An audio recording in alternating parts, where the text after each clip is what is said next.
Well, because I'm a mother, I've given birth twice, and both times were extraordinarily powerful.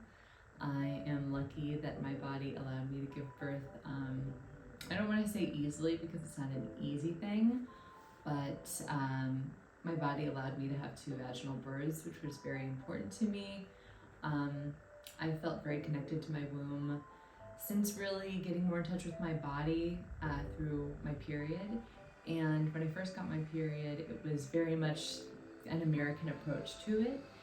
Fortunately, it wasn't shamed in my house, but my mom was like, okay, this is something to take care of. So, like all women, like most women in this culture, I just managed my period. I was getting my period, so it was like, okay, well, now it's time to bring pads with me to school or to work and manage my period. I always knew I wanted to be a mom. And so once I became pregnant, my relationship with my body changed. Whereas I was at the time very appreciative of my body and how it looked uniquely like it's supposed to. And then when I got pregnant and my womb space started, my uterus started growing, I just would look at myself in the mirror and just be in awe.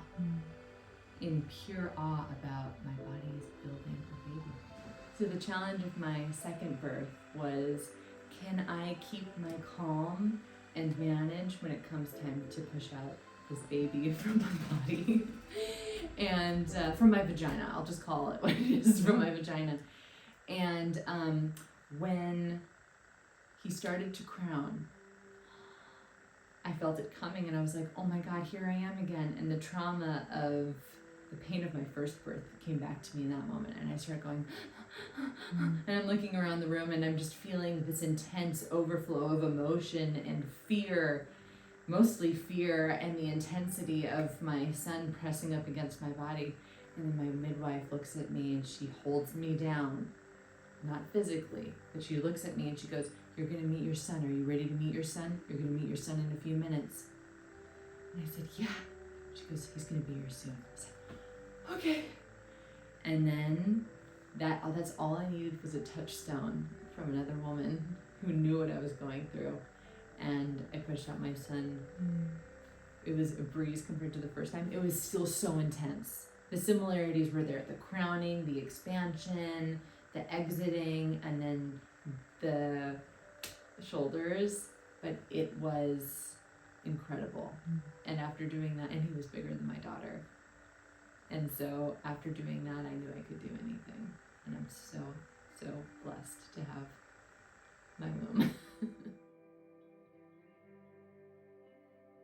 How would I describe my connection to my womb now? Well, having become a mother 2 times over, I am amazed at what my body can do. I'm amazed at what my womb can do. Up until this point in my life, I think that my womb was just kind of a space. It was just kind of, I didn't really have a connection to it. I knew that I was bleeding, but when I was bleeding, when I was getting a period, it was just, I knew that the epididymis and that my vaginal walls were shedding. I wasn't really connecting that to it being like a space, like an entire network of sex organs. Now that I've expanded my consciousness on it, because my uterus did change, I did grow 2 babies now. I'm like, oh wow, that entire space is all connected and so important. And so I have a real reverence and a real sweetness that I'm holding towards that place in my physical body, because my body did change inevitably after both pregnancies. And, you definitely are in a transitional period with your body, especially like right after you give birth. Those first few months, your body is trying to find homeostasis. And it's been so wonderful to be comfortable with how my body looks now, even though it looks so different, and to really honor it. And I'm not like mad at her for looking different. I'm not mad at that lower part of my abdomen. I'm like, you did it, girl. You gave birth, and I'm so proud of you, and I love you. And that has really been a full circle in my experience of having real love and compassion towards myself. And part of that is really honoring who I am and what I'm capable of doing, and being really grateful to have had the experience and to have the hardware that I have. Yes. Oh, if I could talk to my womb. Well, I did talk to her last week. I walked into my dressing room and I have this really big mirror there. And again, my body looks very different after my second baby.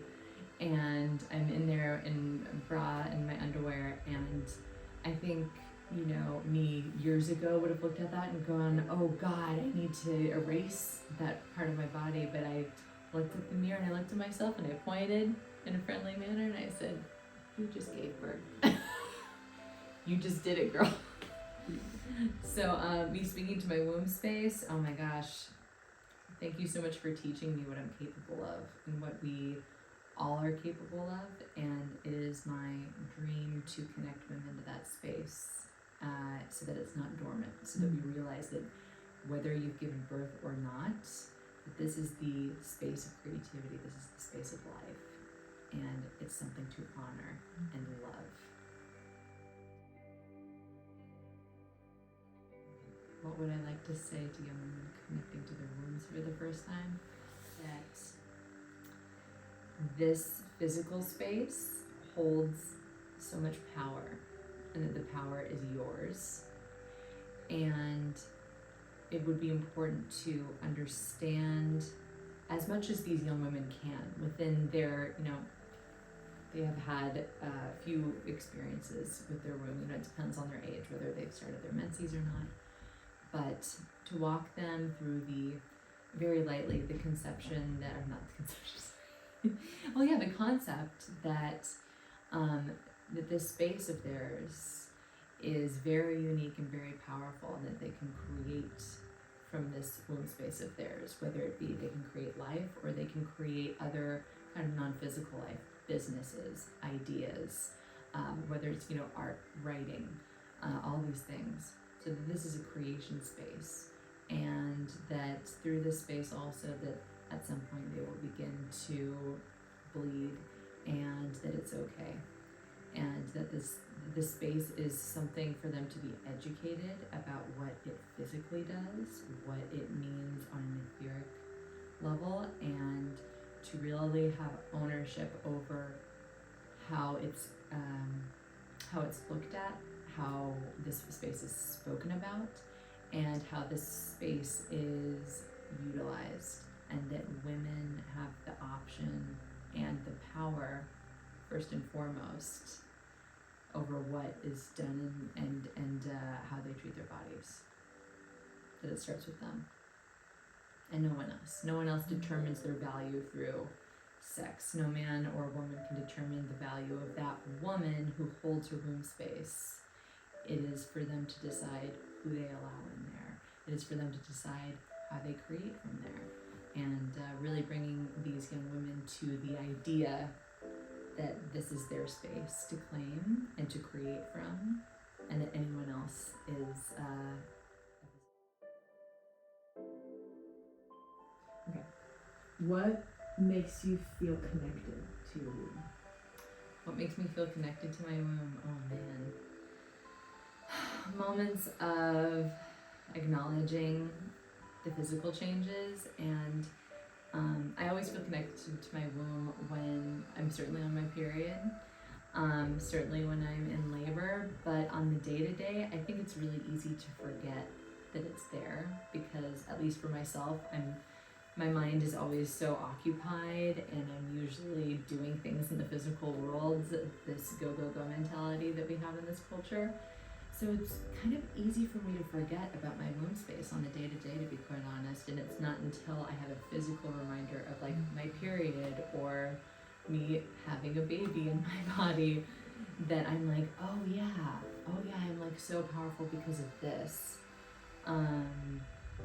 But also having a sexual life does connect me to my womb, thankfully, because I've cultivated that sexual relationship within myself, to be connected to my womb space, because that's where action happens. Even though you can be, ignited in all these other parts of your body too, certainly mentally in different chakras if you want to go down that road. But yeah, having a sexual life is does connect me to that space because I'm in the event of sexual intercourse happening, talking to my body and having all this inner communication and communication with my partner about what's happening, and that's pretty cool. Yeah. Yeah. I would say it's really fucking cool. So I would say like whenever I'm feeling sexy, I feel connected to my womb space because I'm feeling like super like sensual and creative. But on the day to day, when I'm like trying to get to a class with my daughter, or going to the grocery store, going to work, not connected to. I'm connected to this space, unfortunately. But that's the human experience. It's what we're here to learn how to. It's just something we're experiencing is having a very active brain. Especially in America. Yeah, exactly. Oh, But so I'm grateful for those like creative experiences where I'm feeling, creative, connected to my.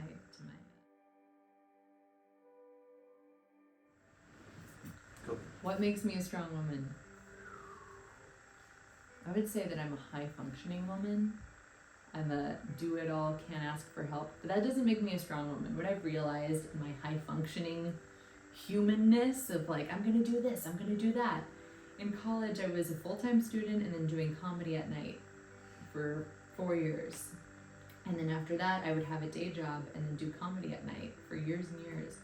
And on top of that, there's the in and outs of, like taking care of my body on top of that, finding time to work out while doing work or school full-time and then comedy at night. It was just insane.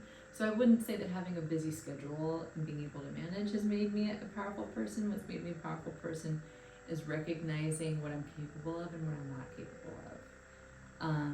My power has come from really cultivating what is important to me and really zoning in on that. And right now in my life, being a mother is that. And I feel like I am in the pinnacle of my female essence, being a mother and caregiver to my children has brought me a lot of strength that I didn't know that I had, and highlighted in what ways I could benefit from growing as a mom and as a woman, within my nuclear family that I'm building, within my external family, and certainly within my communities of friends that I have. So what makes me a strong woman? I am a mom, which is so, nourishing to my soul. And I take care of my kids day in and day out. And I am strong enough to look in the mirror at myself and see what needs to be altered in my life to improve it so that I can keep ascending to having my life is great right now, but as long as I can look in the mirror at myself and move forward on making little tweaks to be more self-aware so that I can be the woman and mother and friend and lover that I want to be at my greatest height of my powers. I think self-awareness is really what brings it home for me. Yeah, and that self-awareness in parenting, self-awareness as a friend, self-awareness as having a relationship to myself. I think that's what makes me powerful.